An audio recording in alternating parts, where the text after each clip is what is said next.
நம்ம hitech form போட்டதுக்கப்புறம் பார்த்திங்கன்னா நம்ம கூரை ஷெட்டை வந்து பார்த்திங்கன்னா டார்க் ரூமாக யூஸ் பண்ணிகிட்ருக்கோம்.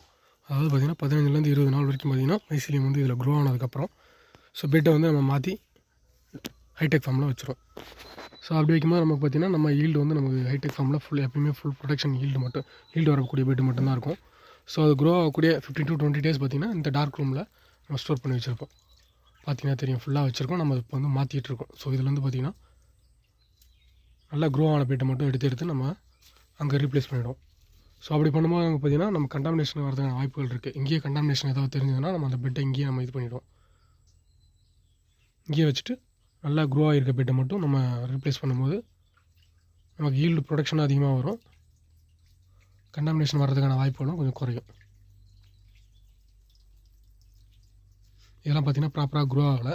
இந்த பெட்டெல்லாம் பார்த்திங்கன்னா இங்கேயே வச்சுருக்கு. இதுக்கு என்ன காரணம்னு பார்த்திங்கன்னா இது எல்லாமே புது வைக்கோல். நம்ம பழைய ஸ்டாக் வைக்கோல் எல்லாமே காலி ஆகிடுச்சு. புது வைக்கோல் எடுத்து இப்போ தான் ஒரு மாதம் தான் ஆகுது. புது வைக்கோலில் போடும்போது கண்டிப்பாக கொஞ்சம் இந்த மாதிரி ப்ராப்ளம், க்ரோத் ப்ராப்ளம் வரத்தான் செய்யும். அது ஒன்றும் பண்ண முடியாது.